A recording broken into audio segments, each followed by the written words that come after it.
ناظرین السلام علیکم. ناظرین ڈاکٹر دانش پروگرام جواب چاہیے کے ساتھ حاضر ہے. ناظرین آج عالمی دن منایا جا رہا ہے انسانی حقوق کے حوالے سے. پاکستان میں جو کانسٹیٹیوشن ہے 280 آرٹیکل 7 شیڈیولز میں سے 8 سے 25 آپ کے جو آرٹیکلز ہیں وہ بنیادی حقوق ہیں، انسانی بنیادی حقوق، فنڈامنٹل رائٹس. پاکستان میں آج جو فنڈامنٹل رائٹس ہے وہ آپ سمجھ رہے ہیں کہ مل رہا ہے، اور یہ 15 مہینے میں تو مزید کہتے ہیں کہ جی حقوق جو ہے وہ دبایا جا رہا ہے، ختم کیا جا رہا ہے، بڑھایا جا رہا ہے. بے روزگاری بڑھ رہی ہے، 14 لاکھ افراد بے روزگار ہو چکے ہیں. مہنگائی کا یہ حال ہے کہ ذریعے خرید عام چیز نہیں موجود ہے، نہ روٹی ہے، نہ کپڑا ہے، نہ مکان ہے، نہ صحت ہے، نہ تعلیم ہے، اور نہ انصاف ہے. بہت کچھ بول سکتا ہوں لیکن میرے مہمان ہیں، میں ان سے بات کرنا چاہوں گا اور 2 ویڈیو ضرور دکھانا چاہتا ہوں. ایک کل میں نے دکھایا تھا، آج دوبارہ دکھانا چاہتا ہوں. انسانی حقوق کے حوالے سے میں نے بڑی کوشش کی کہ اس بچی کی آواز کو 22 کروڑ لوگوں کی آواز بناؤں اور اس کو انصاف دلانے کی کوشش کروں. اس موجودہ حکومت سے پوچھتا رہا کہ بھائی یہ اس بچی کے کیس کا فیصلے کا کیا ہوگا. KPK کی اہم حکومت کے اہم ترجمان جو پوری حکومت کے ترجمان ہیں ان کو ریکویسٹ کی کہ بتائیے، لیکن کوئی جواب نہیں ملا. آئیے پہلے ہم اس بچی کی پھر آواز آج اٹھاتے ہیں. انسانی حقوق کا دن ہے کہ اس کو انصاف کون دے گا. یہ جو مرتی ہوئی بچی ہے جو قاتل کا نام خود بتا رہی ہے، بتائیں قاتل کا نام مثلا بتا دینے کے باوجود کوئی مرتی ہوئی بچی جھوٹ نہیں بولتی. کسی شریعت میں، کسی مذہب میں کوئی ماننے کو تیار نہیں ہوگا، کسی تہذیب میں ماننے کو تیار نہیں ہوگا کہ یہ بچی جھوٹ بول رہی ہے. لیکن ہمارے ہاں تقریباً 2 سال ہو گئے ہیں اس بچی کو انصاف نہیں ملا اور ابھی تک فیصلہ رکا ہوا ہے. تو آج آواز اٹھاتے ہیں، انسانی حقوق کا دن ہے، آئیے آواز اٹھاتے ہیں. قاتل اثر رسوخ والے اور موجودہ حکومت سے ان کا تعلق ہے، ابھی تک کیفری کردار تک نہیں پہنچے. ایسے بہت سی بچیاں ہوں گی جو اس انسانی حقوق کا حصہ بنتی ہیں جبکہ ہمارے کانسٹیٹیوشن کا حصہ ہے کہ ان کا فنڈامنٹل رائٹس ہے. میرے پاس جو مہمان ہیں ان کا تعارف کراتے ہیں. میرے ساتھ ہیں جناب سینیٹر میاں محمد عتیق شیخ صاحب، MQM پاکستان سے تعلق ہے، آپ کا بہت شکریہ. صدیق الفاروق صاحب پاکستان مسلم لیگ نون، آپ کا شکریہ. جمشید دستی صاحب سربراہ ہیں عوام راج پارٹی کے، آپ کا شکریہ. اجمل وزیر خان ترجمان صوبائی حکومت خیبر پختونخوا، مشیر برائے وزیر اعلیٰ خیبر پختونخوا KPK تحریک انصاف، آپ کا بہت شکریہ سر. سب سے پہلے آ جاتا ہوں جناب جمشید دستی صاحب کی طرف. جمشید دستی صاحب، کہا گیا تھا کہ اس ملک میں انصاف اور روٹی، کپڑا، مکان، عزت، مقام عام آدمی کے لیے زندگی آسان ہو جائے گی. بہت کچھ وعدے تھے، بڑے بڑے وعدے تھے. اس 15-16 مہینے کے اندر آپ نے کون سا وعدہ پورا ہوتا ہوا دیکھا ہے؟ اور ہم اس 15 مہینے کو کیا پاکستان کی ایک تبدیل شدہ پاکستان کہہ سکتے ہیں؟ کافی ٹائم ہو گیا 15 مہینے، کیا کہیں گے؟ بسم اللہ الرحمن الرحیم. شکریہ ڈاکٹر صاحب. گزارش ہے کہ جب سے یہ حکومت وجود میں آئی اور ان کا جو منشور تھا، جو ان کے وعدے تھے، دعوے تھے، وہ تو پہلے دن ہی ختم ہو گئے تھے. کیونکہ جو حکومت ایک چور دروازے سے آئے اور اس نے کیا کرنا تھا وہ پوری قوم نے دیکھ لیا. ہم ان کے ساتھ چلے اور کافی سفر کیا، پارلیمنٹ میں بھی اپوزیشن کا کردار ادا کیا، کنٹینر پہ ہم بھی کھڑے تھے. جب ہم وہاں دیکھ رہے تھے تبدیلی کے نام پہ جتنے مردہ گھوڑے تھے، جتنے سردار تھے، وڈیرے تھے، وہ وہاں PTI میں شامل ہو رہے تھے اور بڑا دکھ ہوا. ہم جیسے ورکر آدمی کی کوئی گنجائش نہیں تھی. ہم نے سمجھ لیا تھا اسی دن کہ چلے جائیں، اور بلکہ میں نے یہ کہا تھا کہ بڑے بے آبرو ہو کر تیرے کوچے سے ہم نکلے. میں نے شاہ محمود کو کہا تھا کہ میں کہ یہ جھوٹ ہے، فراڈ ہے، ہم اپنی جد و جہد کریں گے. میں نے خود ہی پھر اپنے آپ پہ ہم اس پہ اپنا الیکشن لڑا. دکھ ہے خود جب ایک شخص کہتے ہیں کہ بھی دیانتدار، اگر وہ خود دیانتدار تھا تو وہ دیانتدار ٹیم لے کے آتا ہے. ایک نااہل شخص ہوتا ہے، وہ نااہل لوگوں کو لے کے آتا ہے. جب وزیر اعظم صاحب نے اپنی ٹیم میں محمود خان وزیر اعلیٰ KP آ گیا، عثمان بزدار آ گیا، اس کے بعد آئیں بائیں شائیں، جو آپ وزراء کی کہانیاں سن رہے ہیں صبح شام دوپہر، مثلا اتنی جھوٹ فراڈ کی میں سمجھتا ہوں کہ ایک انتہا ہو گئی ہے. تو یہ کچھ نہ کر سکے. بڑا دکھ ہوا ہے. ناانصافی عروج پہ ہے. کرپشن کی بات کرتے تھے. ہم پولیٹیکل ورکر ہیں, میں کوئی ذاتی تنقید نہیں کر رہا, میں ایک عام طبقے سے ہوں. کرپشن, مہنگائی, لوٹ مار, ہر طرح کا جو ہے نا ایک نظام جو ہے نا ان کا گڑبڑ ہو چکا ہے. اور وزیر اعظم صاحب سے کوئی بات سچی نکل نہیں رہی منہ سے, نہ سچ کہنے کی ہمت میں ہے. پتہ نہیں کون ہے, کون نظام چلا رہا ہے. مگر اس وقت پی ٹی آئی کی جو گورنمنٹ ہے, میں کہتا ہوں کہ اس ملک پہ ایک عذاب ہے اور ایک بہت بڑا جبر ہے. ناانصافی آپ دیکھیں, اس کے ساتھ مہنگائی جو ہے اتنی آسمان پہ مہنگائی پہنچ گئی ہے, غریب آدمی کے پاس ایک وقت کی حقیقت میں روٹی نہیں رہی. اور جتنے یہ دعوے تھے, یہ کیا تھا, مشکل فیصلے, کیا مشکل فیصلے کر رہے ہو؟ کوئی ایک بات احتساب کا آپ نے کیا, صبح شام احتساب کی بات کر رہے ہو. احتساب آپ نے نہیں کرنا تھا. جنہوں نے کرنا تھا, جنہوں نے باتیں چلانی تھی, وہ کچھ اور لوگ تھے, ان کی معاملے اپنی ایک دوسری جگہوں پہ طے ہوتے رہے. مگر یقیناً میں کہتا ہوں کہ آپ نے اس بچی کی بھی, کیونکہ میں پشتو نہیں سمجھ سکتا, اور بزرگ کی بھی آپ نے بات سنائی. ان علاقے میں ان کی تقریباً کوئی آپ دیکھ لیں کہ 6-7 سال سے کے پی میں ان کی حکومت ہے. پنجاب کی بھی یہ اتنی افسوسناک صورتحال ہے. جنوبی پنجاب میں جہاں پہ ان کو وزیر اعلیٰ بنایا ہوا ہے, یہاں دیکھیں کہ وزیر, مشیر وہی پرانے لوگ تھے, اور دھڑا دھڑ تبادلے ہو رہے ہیں. کمیشن یہ ہے کہ 10-10, 15-15, 20-20 کروڑ ان کو دیے گئے, اور وہاں انہوں نے اینٹیں وہاں پھینک دی, اور لوگوں کو کہا مٹی ڈالو اور پیسے نکلوا لیے.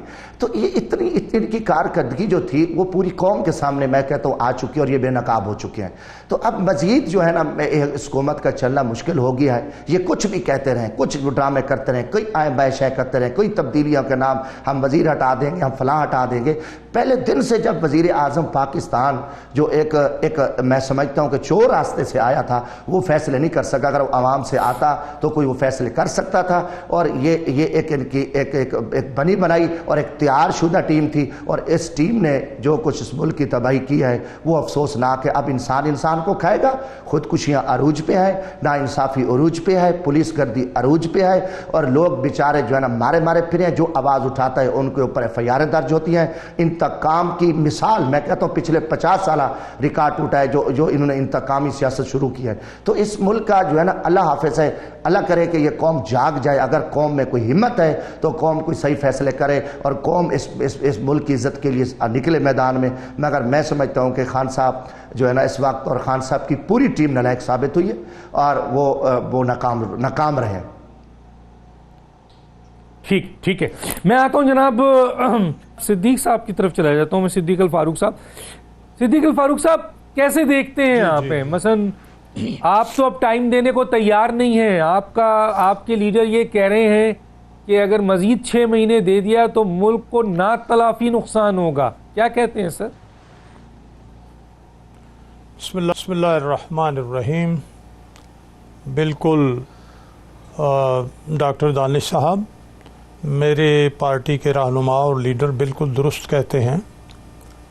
جب ملک کا روپیہ ڈالر کے 100 ملتے ہوں اور اس سے 160 پر لے جائیں, بیٹھے بٹھائے قرضہ اتنا 60% بڑھ جائے یا 45% بڑھ جائے, اور قومی پیداوار 5.8% سالانہ کی رفتار سے ترقی کر رہی ہو اور وہ 2% پر گر جائے, جب افراط زر یا مہنگائی جو 4% ہم نے انہیں دی ہو اور یہ 13% تک لے کے چلے جائیں افراط زر, جب سرمایہ کاری کے لیے ملنے والے پیسوں پر 5.75 یعنی 5.25% سود منافع وہ پہ مل رہا ہو سرمایہ, اور جب اسے 13.5 14% پر کر دیا جائے 2.5-3 گنا, جب بیرونی سرمایہ کار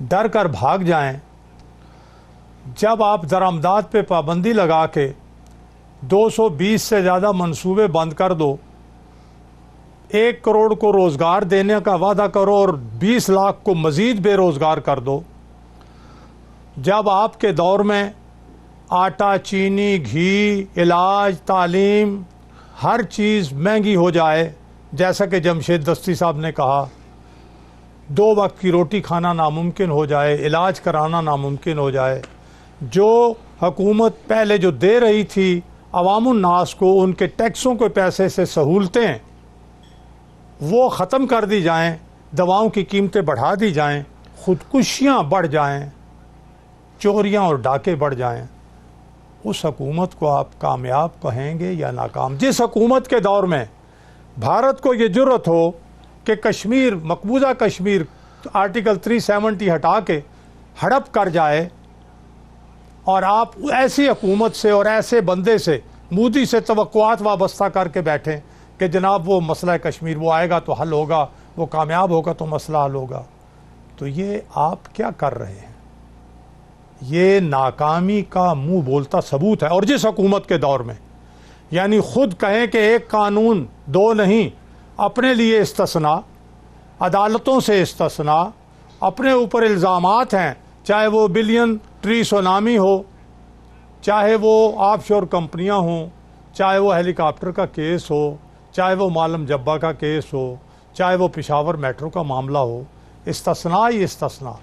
اور اپوزیشن پر کوئی الزام لگاؤ، نہ ثبوت تو وہ شاہد خاقان عباسی کی صورت میں جیل میں ڈال دو، خورشید شاہ ہو جیل میں ڈال دو۔ آج 7 مہینے کے بعد کہتے ہیں کہ جی وہ جوائنٹ انویسٹیگیشن ٹیم بنے، انکوائری بڑی ضروری ہے ریفرنس فائل کرنے کے لیے۔ تو ریفرنس جب آپ کے پاس بن نہیں سکا تو خورشید شاہ کو اور شاہد خاقان کو، رانا ثناء اللہ کو اور دیگر لوگوں کو اپنے جیلوں میں کیوں ڈالا؟ کیا یہ اسلام کا اصول ہے؟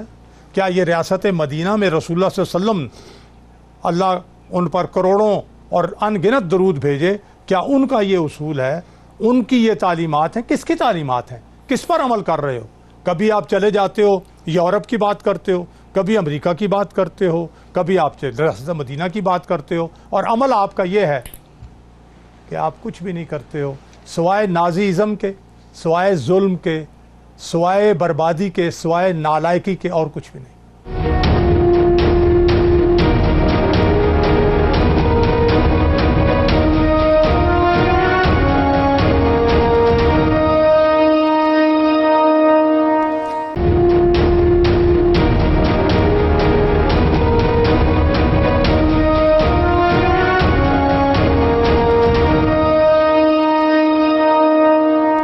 اجمل وزیر صاحب کیا کہیں گے سر، یہ جو موجودہ 15 مہینے کے اندر یہ تاثر پیدا ہو گیا ہے کہ جی عمران خان 16 مہینے کہہ دیں، ناکام ہیں، یا ان کی چلیں 16 مہینے کہہ لیتے ہیں، ان کی ٹیم ناکام ہے، وہ ناکام ہیں، یا یہ جو آپ کے دونوں ہی ناکام ہیں کہ آپ عوام کو وہ تبدیلی نہیں دے سکے جس کا آپ نے وعدہ کیا تھا، یا آپ سمجھتے ہیں کہ یہ صرف الزام ہے؟ کیا کہتے ہیں؟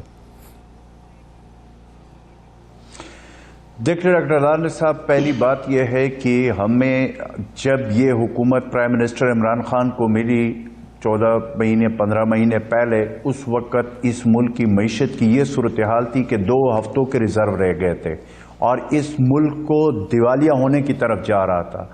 اس ملک میں جو سچویشن تھی وہ اس وقت اگر ہم بتاتے تو افراتفری پیدا ہو جاتی۔ اس ملک کو جس طریقے سے اس ملک کو لوٹا گیا اس کا کوئی مثال نہیں تھا۔ 15 مہینے 14 مہینے میں یہ ہم نے کیا، ہمارے پرائم منسٹر نے یہ کیا کہ ایک تو پہلی معیشت کے حوالے سے میں یہ بات کروں، جو اعداد و شمار یہ پیش کر رہے ہیں بالکل غلط۔ آج آپ کے امپورٹ نیچے آ گئے، ایکسپورٹ آپ کے اوپر گئے، آپ کے کرنٹ اکاؤنٹ جو ڈیفیسٹ تھا وہ بہتر ہوا ہے۔ آج روپے ڈالر کے پچھلے 5 مہینوں سے سٹیبل ہے، جو روپے کی قیمت ہے ڈالر کے مقابلے، سٹاک ایکسچینج اوپر جا رہی ہے، اور انٹرنیشنل جو ہے موڈیز انہوں نے بھی ہماری جو ریٹنگز تھی ان کی بڑھا دی۔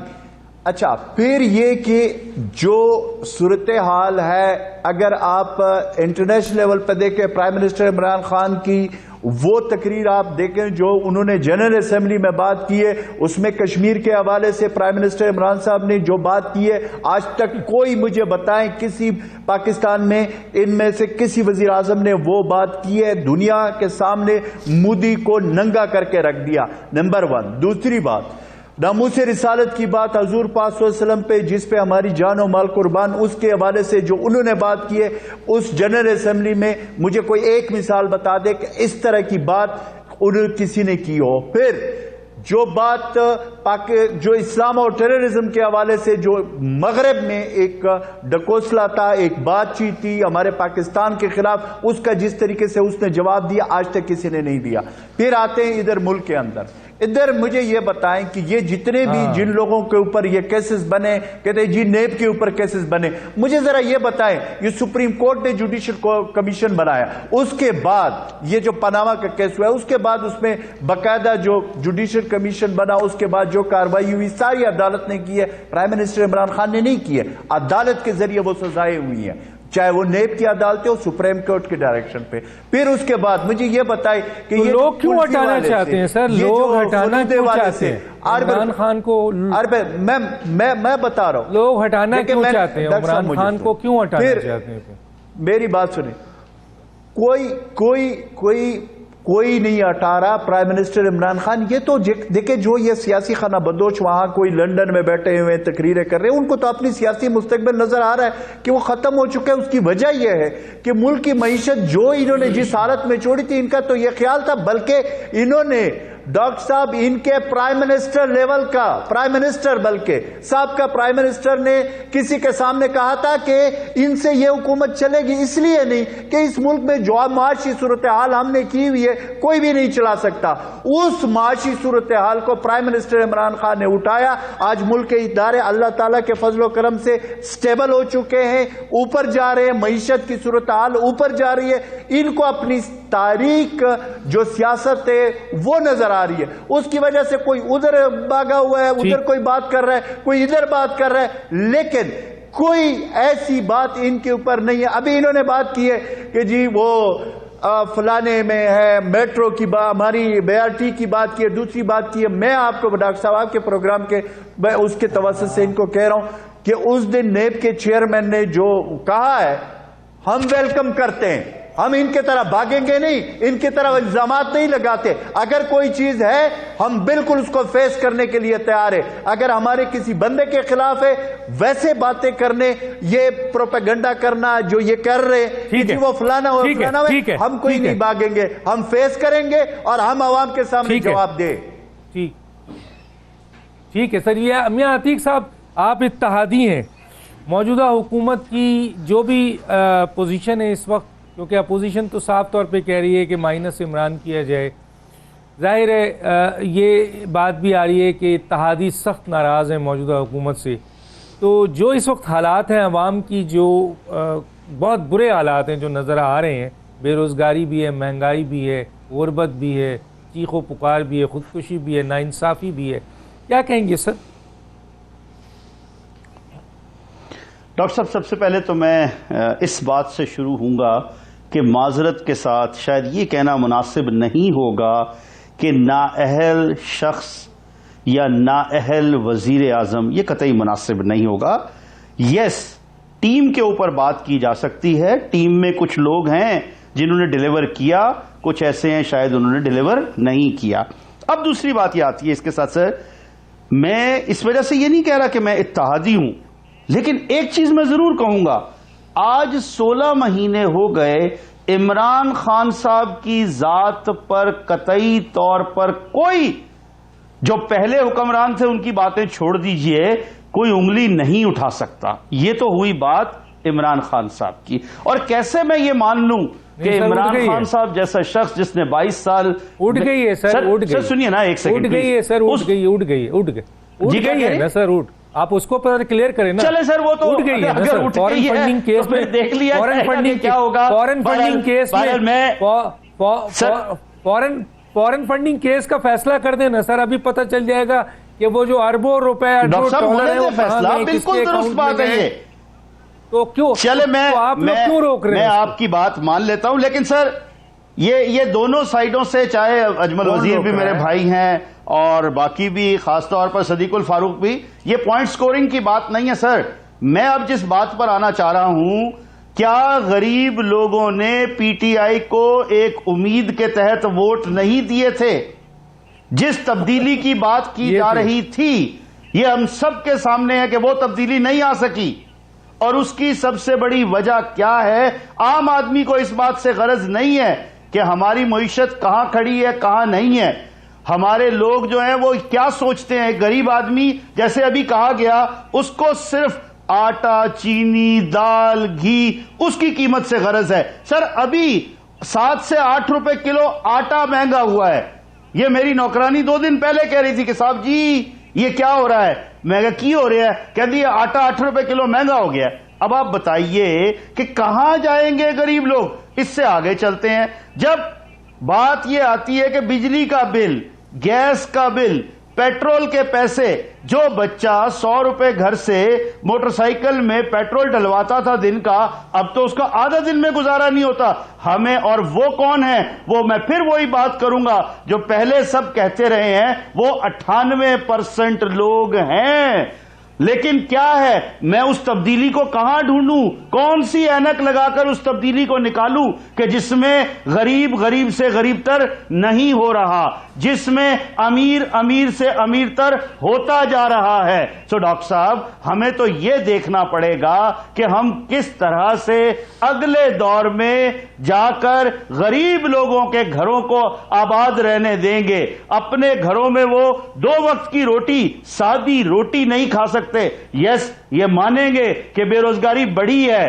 آج صرف مہنگائی کی بات نہیں ہے، کتنی فیکٹریاں فیصل آباد میں پچھلے 3 کنزیکٹیو سالوں سے بند ہو رہی ہیں اور اس سال میں بھی مزید بند ہوئی ہیں. تو ہمیں دیکھنا یہ پڑے گا، خدا را ہم سب مل کر یہ پوائنٹ سکورنگ کی بات نہ کریں، بلکہ یہ سوچیں کہ ہم نے عام آدمی کو، غریب آدمی کو کس طرح اس مصیبت سے نکالنا ہے جو ہر دور میں اس کے لیے تکلیف بنتی رہی ہے. ہاں، اس سے بھی کوئی انکار نہیں کر سکتا کہ پچھلے ادوار میں کیا لوٹ کھسوٹ نہیں ہوئی؟ بالکل ہوئی. کیا رشوت ستانی نہیں ہوئی؟ ہوئی. اب آج کیا وہ رک گئی ہے؟ مجھے تو کہیں نظر نہیں آتا. میں اوپنلی کہوں گا ڈاکٹر صاحب، میں بھی ایک 42 سال سے کاروباری آدمی ہوں، 38 سال سے انڈسٹریز چلا رہا ہوں. یقین کیجئے گا میرے لوگ جا کر جو کام 500 روپے میں کروا لیتے تھے، آج اس کو 5000 روپے دینے پڑتے ہیں. نہ دیں تو کیا کریں؟ فیکٹریاں بند کریں؟ کیا تالے لگا دیں؟ جن لوگوں کو روزگار دیا ہوا ہے ان کو بے روزگار کر دیں؟ اس لیے خدا را ہم سب کو مل کر اس نظام کے بارے میں سوچنا چاہیے. جب تک ہم سب مل کر، چاہے وہ حکومت میں ہو یا اپوزیشن میں ہو، یک زبان ہو کر یہ نہیں سوچیں گے ہم نے قوم کو ریوائیو کرنا ہے، ہم نے غریب آدمی کے حقوق کا تحفظ کرنا ہے. کیا سب یہ کہتے ہیں؟ کرتا ہے اس پر کوئی عمل؟ قطعی طور پر نہیں. ہم معیشت کی بات کر رہے ہیں پورے ملک میں، آپ سے لے کر کوئی بھی انکار نہیں کر سکتا. جی تو سب کو مل بیٹھ کر اس پہ کام کرنا چاہیے. بہت شکریہ. آپ بھی 2 منسٹری پہ خوش ہو گئے ہیں سر. 13 نکات میں سے 1 نکات آپ کا پورا نہیں ہوا ہے. میں آتا ہوں ایک بریک کی طرف جاتا ہوں. بریک سے پہلے ایک اور انفارمیشن دیتا ہوں.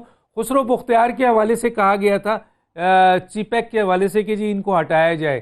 عمران خان نے فٹ ہٹا دیا خسرو بختیار کو. 2 اور منسٹر ہیں جن کے بارے میں ان کو کہا گیا ہے، بہت غصے میں ہیں اور وہ کہتے ہیں عمران خان کو کہ ان کو ہٹایا جائے، ایک مراد سعید کو اور ایک شیخ رشید کو. لیکن عمران خان صاحب جو ہیں وہ ان کو ہٹاتے نہیں ہیں.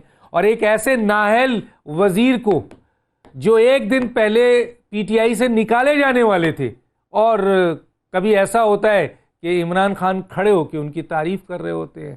کیا مجبوری ہے عمران خان کی؟ ایک چھوٹا سا بریک پہ واپس آتے ہیں.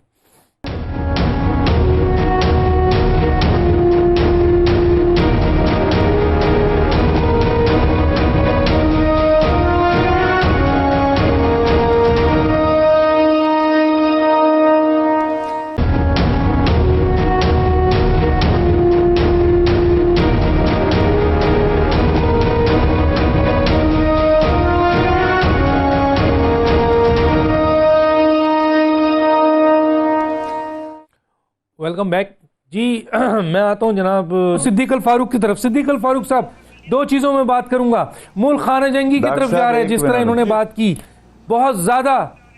میں اس وقت صدیق الفاروق صاحب کی طرف آیا ہوں. پہلے صدیق الفاروق صاحب، اور دوسرا یہ کشمیر پہ کیا کہیں گے سر؟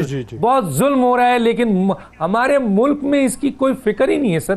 بلکہ پنجاب میں تو باضابطہ ایک نائٹ منایا جا رہا تھا جس کو روکا گیا ہے.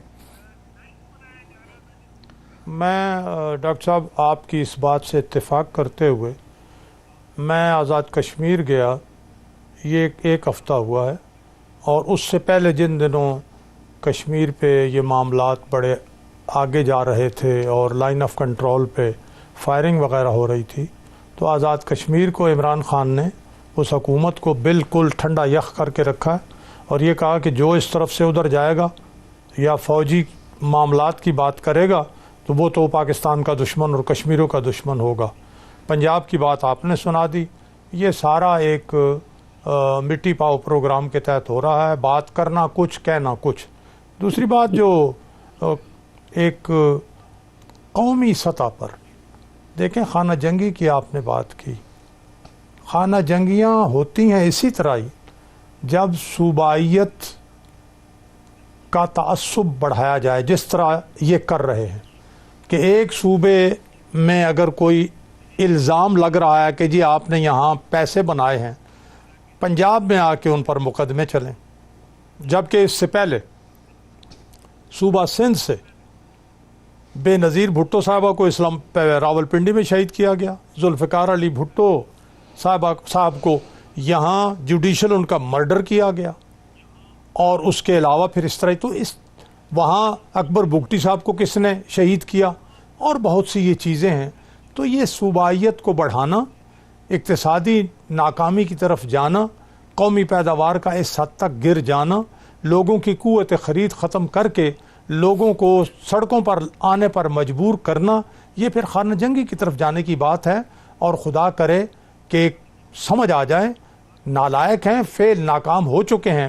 یہ میرے دوست اجمل وزیر صاحب فرماتے ہیں کہ جی 2 ہفتے کے ریزروز تھے اور ہم نے یہ بات دنیا پہ کی نہیں۔ اور بھائی یہ 5 دن پہلے جو پارلیمانی سیکرٹری نے قومی اسمبلی میں حقائق اور اعداد و شمار رکھے ہیں سوالوں کے جواب میں، وہی پڑھ لیں۔ انہوں نے ہی کہا ہے 17 بلین ڈالر ہمیں ورثے میں ملے ہیں۔ جب 17 بلین ڈالر ورثے میں ملے تو کہاں قرضوں کا اپنا نادہندگی کا سوال پیدا ہوتا ہے؟ ایسی باتیں نہ کریں میں ٹاک شو کے لیے کہ ہم ٹاک شو میں یہ کر دیں گے۔ دوسری بات یہ ہے کہ آپ بات کر رہے ہو موڈیز کی پوری رپورٹ پڑھو، وہ تو آپ کے خلاف ہے۔ ایک جملے پہ آپ جو ہے وہ پی ٹی آئی والے ڈانس کرنا شروع کر دیتے ہیں، باقی تو پڑھیں اسٹیٹ بینک کیا کہہ رہا ہے، آنے والے دنوں میں کیا ہونے والا ہے، ذرا اسٹیٹ بینک کی رپورٹ پڑھیں۔ میں نے ذکر کیا ہے معلم جبہ کا اور پشاور میٹرو کا، چلیں آپ نے چیئرمین نیب کا ذکر کیا، تو چیئرمین نیب نے تو کہا کہ 30 ارب کا 130 میں پروجیکٹ چلا گیا۔ معلم جبہ کا ریفرنس بھی تیار ہے اور میٹرو کا بھی، یہ تو چیئرمین نیب نے کہا ہے، لیکن یہ سٹے کے پیچھے چھپے ہوئے ہیں، اور لیکن معلم جبہ کا تو سٹے بھی نہیں ہے۔ تو یہ بات میں نے نہیں کی، یہ آپ کے دوست نے کی ہے۔ ایک بات یہ کہتے ہیں جی کہ مسلم لیگ نون والے تو ختم ہو گئے ہیں، ذرا آخری سروے دیکھیں، اب تو مسلم لیگ نون اور نواز شریف کو جو اس وقت کھانے کے لیے ماشاءاللہ اچھا خاصا مل رہا تھا، کام ہو رہے تھے، بڑے بڑے منصوبے بن رہے تھے، دنیا ساری کہہ رہی تھی کہ اگلے 10 سال میں پاکستان اپنا دنیا کے 15 بڑے معاشی ملکوں میں شامل ہو جائے گا۔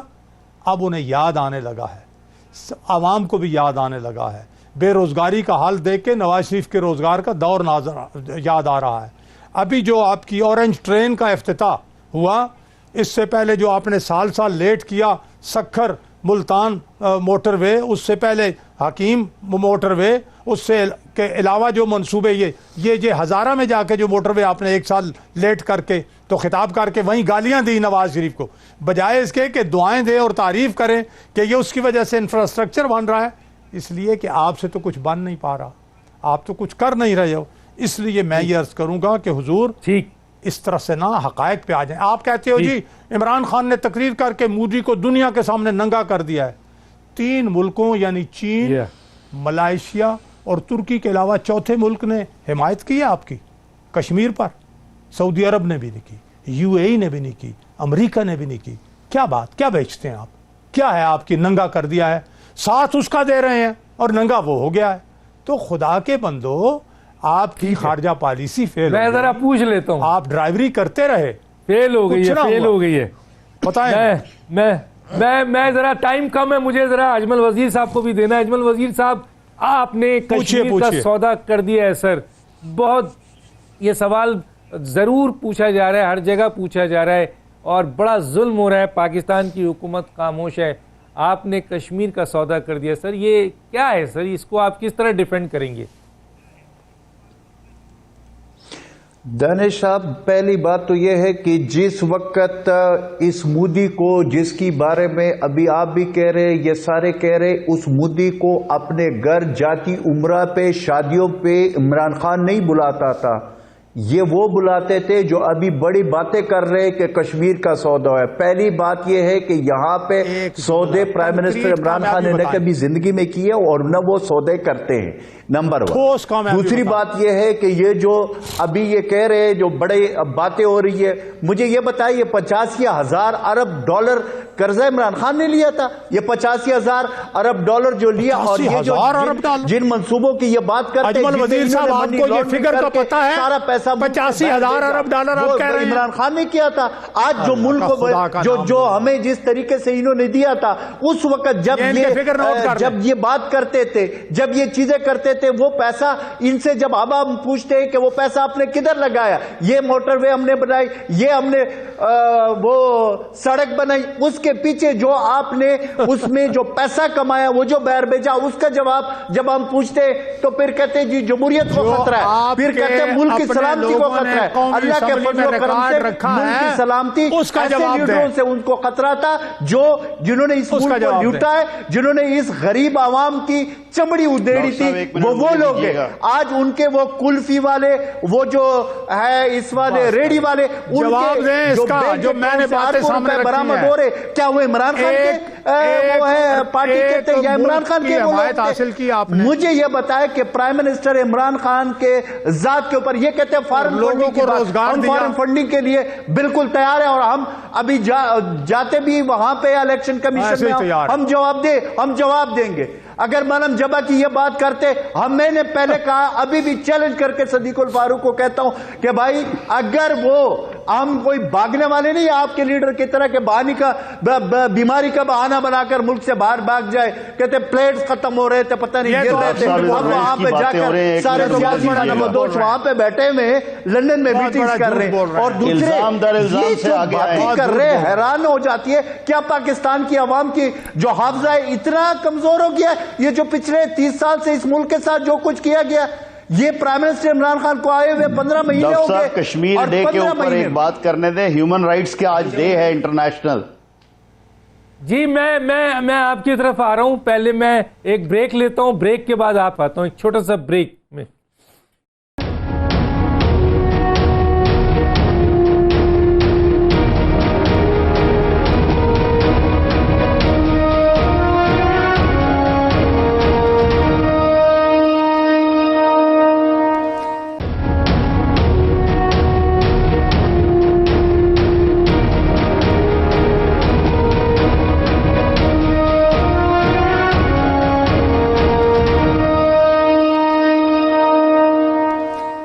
Welcome back. انشاءاللہ آنے کے اوپر ہم بتائیں گے ابھی آگے چل کے. نیشنل کرائم ایجنسی جو ہے اس نے 5 پی ٹی آئی کے یعنی موجودہ حکومت کے 5 اہم لوگوں کی انویسٹیگیشنز گھیرا بہت تنگ کر دیا ہے. 3 کے اوپر تو تقریباً ان کو کافی کامیابی ہو گئی ہے، لیکن سب سے امپورٹنٹ میٹر یہ ہے کہ جی کیونکہ ڈپلومیٹ پاسپورٹ ہے بھی ہاتھ نہیں ڈالا جا رہا ہے، لیکن جیسے ہی حکومت ختم ہوتی ہے ان 5 افراد پہ ہاتھ ڈال دیا جائے گا. ایک اطلاع ہے جو ہم آپ تک بہت اہم سورس سے آپ کو دے رہے ہیں. اس وقت ہم آتے ہیں جناب عتیق صاحب کیا کہتے ہیں؟ کشمیر ہیومن رائٹس موجودہ حکومت بالکل زیرو کام ہم چھوڑ چکے ہیں سر، ہم بھول گئے ہیں کشمیر کو. ڈاکٹر صاحب ایسا نہ کہیے پلیز. دیکھیے میں آج بھی کشمیر میں تھا، میں ابھی مظفر آباد سے آیا ہوں، بلکہ آپ کے پروگرام کے لیے تھوڑا جلدی وہاں سے چلا. میری گزارش سن لیجئے گا پلیز. دیکھیے 70 سال سے ایک ہی سٹانس پر بات ہو رہی تھی. وہ سب جانتے ہیں کہ کشمیر ہندوستان کا ہے یا کشمیر پاکستان کا ہے، اس بات پر بات ہو رہی تھی. ہم نے کیا حاصل کیا؟ کچھ بھی نہیں. آپ یہ کریڈٹ خدارہ ضرور عمران خان کو، ان کی ٹیم کو، شاہ محمود قریشی کو پلیز دیجئے. آج جو پوری دنیا کے سامنے لایا گیا ہے وہ کیا ہے کہ اگر دنیا میں کہیں ایک کتے کا بچہ، بلی کا بچہ مر جاتا ہے تو اس کے لیے ہیومن رائٹس آرگنائزیشن کھڑی ہو جاتی ہیں، جبکہ وہاں کشمیر میں ہمارے بھائی بہن روزانہ کی بنیاد پر سینکڑوں لوگوں کو قتل کیا جا رہا ہے، ان کو شہید کیا جا رہا ہے، ان کے پیچھے آواز کیوں نہیں اٹھائی جاتی؟ ہم اس لیے اس بات کو لے کر آئے سب کے سامنے، اور آج الحمدللہ یونائٹڈ نیشن میں ہی نہیں بلکہ اگر ہم دیکھیں تو یورپین یونین میں جو یورپین پارلیمنٹ ہے اس میں جو مدر آف آل پارلیمنٹ برطانیہ کی پارلیمنٹ میں یہ بات ہو رہی ہے، افریقن پارلیمنٹس میں یہ بات ہو رہی ہے کہ یہ قطعی مناسب نہیں ہے۔ آپ کے پروگرام کے حوالے سے آج ہم نے ایک اور فیصلہ کیا ہے جی، ہم نے حکومت کو صرف 2 ہفتے کا ٹائم دیا ہے، میں نے اور سینیٹر رحمان ملک نے، کہ اگر حکومت انٹرنیشنل کورٹ آف جسٹس میں اس کیس کو مودی کے خلاف نہیں لے کر جائے گی، یہ جو وہاں پر ہو رہا ہے کشمیر میں، ہم اس کا ذمہ دار مودی کو سمجھتے ہیں۔ اگر حکومت نہیں جائے گی تو میں سینیٹر میاں عتیق اور Rehman Malik international court of justice میں اس کو لے کے جائیں گے، اسی طرح جس طرح کے وہ ڈاکٹر عبداللہ افریقہ کے ہیں جنہوں نے وہ رنگونین اس میں مسلمانوں کے ساتھ جو ظلم ہوا اس میں سوچی جو ان کی پرائم منسٹر ہے اس کو کال کیا گیا آئی سی جے نے انٹرنیشنل کورٹ آف جسٹس، اگر اس کو کال کیا جا سکتا ہے تو مودی کو کیوں نہیں کال کیا جا سکتا؟ اس لیے انشاءاللہ ہم اس معاملے کو مزید دنیا کے سامنے لے کر آئیں گے۔ جی اچھی بات نہیں، میں ایک سوال رکھوں گا کہ اگر 2 ہفتے تک حکومت نہیں جاتی ہے تو اس کی نیت پہ شک کیا جا سکتا ہے؟ اگر آپ جائیں گے سر مجھے یہ معلوم نہیں ہے کہ ان کے کیا عزائم ہیں، ان کے کیا معاملات ہیں، لیکن شاہ محمود قریشی صاحب نے ہمیں فل بیکنگ کا کہا ہے۔ شاہ محمود قریشی صاحب نے یہ کہا ہے کہ حکومت آپ کے ساتھ کھڑی ہے۔ اب دیکھنا یہ ہے کہ حکومت جاتی ہے یا نہیں جاتی، کیوں نہیں جا رہی؟ ہمارے جانے میں کوئی کمی نہیں ہے، انشاءاللہ ہم ضرور جائیں گے۔ آپ دو آدمی جاتے ہیں اور حکومت جاتی ہے تو کہاں اس کی اہمیت ہوگی سر؟ اس کو تو آپ مانتے ہیں نا۔ اگر شاہ محمود قریشی جائیں گے حکومت کو بھی انشاءاللہ ضرور، کیوں نہیں جاتے؟ ابھی تک کوئی نہ نہیں کی ہے کسی نے، اور اگر سر ابھی تک کوئی نہ اور اگر 2 ہفتے تک نہیں گئی، اور اگر نہیں گئی 2 ہفتے تک سر، اس کے بعد کیا ہوگا سر؟ تو ہم لے کر جائیں گے جی، بالکل انشاءاللہ۔ اللہ نے ہمیں اتنی استطاعت دی ہے، اگر ایک شخص افریقہ کا جو منسٹر ہے وہاں پر وہ جا سکتا ہے، ہم بھی جا سکتے ہیں۔ تو اگر آپ جاتے ہیں اور حکومت نہیں جاتی ہے تو اس پر تو واضح ہو گیا نا کہ شاہ محمود قریشی جس طرح قوم کو بے وقوف بنا رہے ہیں کہ بھائی سب صحیح ہو رہا ہے، سب صحیح ہو رہا ہے، وقت ختم ہوا چاہتا ہے۔ بس 2 ہفتے بعد آپ سے ملیں گے ہم، 2 ہفتے بعد۔ تمام لوگوں کا شکریہ سر۔ ڈاکٹر دانش کو اجازت دیجیے، اللہ حافظ۔